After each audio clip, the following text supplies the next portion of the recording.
In this two-part series, I'm going to review the aspects of diesel engines. In part 1, I'll review engine horsepower, as well as touch on turbochargers, tier compliance, as well as AC and DC traction motors. Over the years, diesel engines have come in a variety of horsepower depending on the need and what they were used for. While the engines produced today are somewhat limited, there are still some variances. I will walk through some of the various manufacturers, past and present, and review older to newer engines.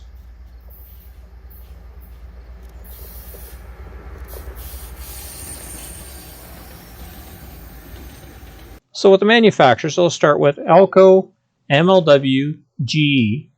I have lumped these manufacturers together as the horsepower is, in most cases, directly related to the engine names. Alco, or better known as the American Locomotive Company, originally manufactured steam engines, initially had success with its transition to making diesel engines. Due to a variety of reasons, including the former partner GE starting to make their own engines, as GE made the electrical components for Alco, they went bankrupt. MLW, or the Montreal Locomotive Works, was the Canadian arm of Alco and actually survived longer than its parent. Due to CN and CP continuing to purchase their product, and also Bombardier buying into them in the mid-70s, they continued to survive well and produce engines, such as the M420, the HR616, and the LRC for Via Rail, with varying degrees of success. The latter two were the last engines to be built in the early 80s. Bombardier closed MLW in 1985. Initially, Alco didn't relate the horsepower to the engine name. For example, the RS11 had 1800 horsepower and the S3 660 horsepower. However, later model names did match the horsepower. For example, the C636. Each letter and number represents something. So the C stands for the century cab or design. The first 6 is the number of axles, and the 36 is 3600 horsepower. MLW was identical to Alco in that the earlier models did not tell you what the horsepower was by the name. For example, they also made the S3 switcher. Likewise, though, their later models would tell you how many axles and the horsepower based on the name. The C424, C century style cab, 4 axles, 2400 horsepower.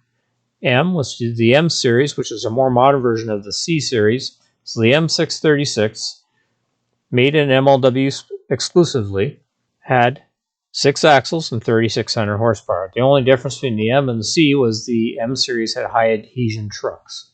Now, for some reason, their last freight engine that they built, the HR616, did not reflect horsepower in the name. I don't know why, but it didn't. The horsepower was actually 3200 horsepower. Instead, it stood for high reliability, 6 axles, and 16 cylinders. Unfortunately, it was not highly reliable despite the name and was scrapped around the same time as the engines it was supposed to replace, which were the M630, M636 engines. Other than their early industrial switchers, General Electric has virtually always associated the horsepower and description of the locomotive with the name.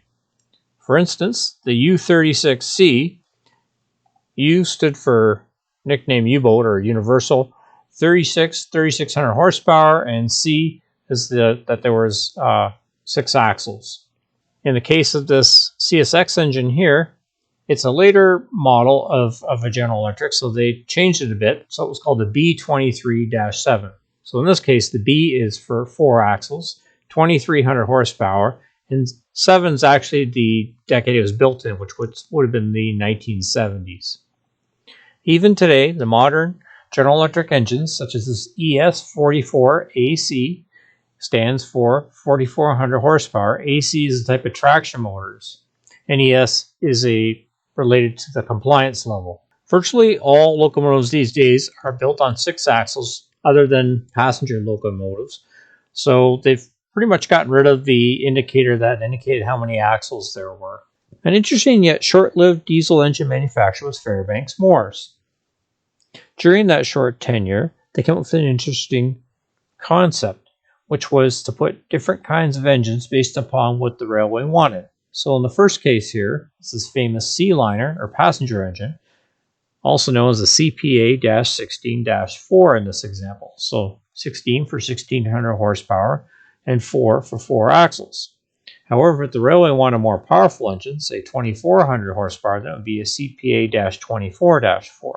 The other example is the H-24-66, or also known as the famous Trainmaster, which in its day was the most powerful diesel engine of its day. So 24 notates the 2400 horsepower, and the 66 is the 6 axles. Unfortunately, Fairbanks Morse, due to a lot of issues with regards to breakdowns and reliability issues with regards to leaky oil and such, the unique opposed piston engine, although it worked well for submarines, did not necessarily work well for diesel engines. And despite the fact that these engines were very good at hauling heavy loads up grades, they were overall a failure, and the railways didn't keep them for very long. Last but not least is General Motors, electromotive division, which today is actually owned by Caterpillar. And to this day, the name of the engine does not match the horsepower of the locomotive.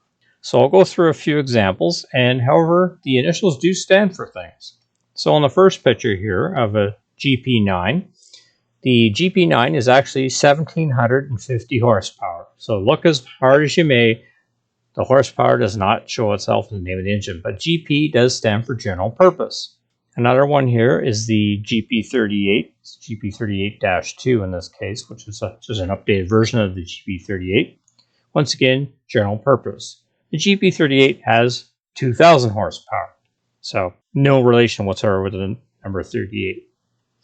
Then moving along, we have here an SD40-2. SD stands for special duty. In this case, General Motors general purpose generally was a 4-axle engine, and special duty, or SD, was a 6-axle engine. And then lastly, we have a more modern engine, an SD70M-2. This is 4,300 horsepower. The SD40 had 3,000 horsepower.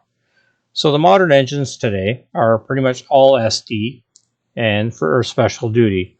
General Motors, or what is today, I should say, Caterpillar, does not manufacture anything on 4 axles anymore. And likewise, General Electric also only manufactures 6-axle locomotives.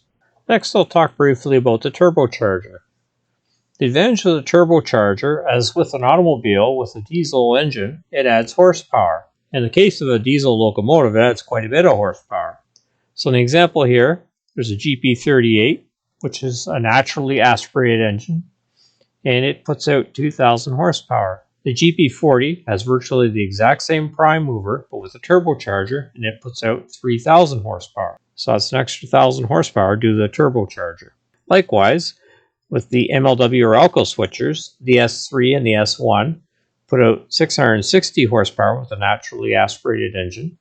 The S2 with the same prime mover with a turbocharger put out 1,000 horsepower. So an improvement of 340 horsepower. Now, the interesting thing about the turbocharger with the GMs is they have a very distinct whistling sound. See if you can hear it in the background in this short video clip.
Now I'm going to briefly talk about the different tiers of compliance.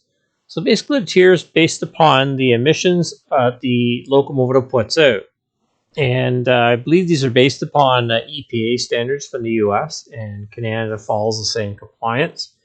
So it's based upon your manufacturer, and that's how they kind of developed this. So basically tier compliance is 0, which virtually means they have almost no compliance. Those engines are built between 1973 or 2001, or in some cases older. Tier 1 compliance between 2002 and 2004.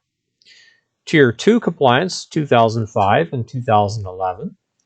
Tier 3 compliance 2012 and 2014. And Tier 4, which is where they're at now, anything built after 2015. Now I'm going to talk briefly about AC and DC traction motors. DC, or direct current traction motors, were predominantly the main and most dominant traction motor in North America for years and years. However, in the 90s and more going into the 2000s, the AC, or alternating current traction motor, became more predominant due to its proven record of better tractive effort, which basically meant that one engine could pull more cars along, especially up a grade, which in this day and age, where the railways are hauling longer and longer trains, this was key to helping them become more efficient. Now, however, some railways, such as CN, were late bloomers and stuck it out with DC for a lot longer, whereas CP was an earlier dabbler in the technology, and they got into it much earlier in the 90s. CN is now getting into it, and virtually all their engines that they purchase are alternating current. So that concludes part 1 of the series on diesel engines. In part 2, I'll review switchers, road switchers, mainline engines, as well as passenger engines. Thank you for watching another video in my Railways in a Nutshell series, focused on educating people on railway subject matter. If you like this video and are interested in seeing more of this type of content, please subscribe to my channel. Also, if you have suggestions for other railway topics, feel free to send them to me.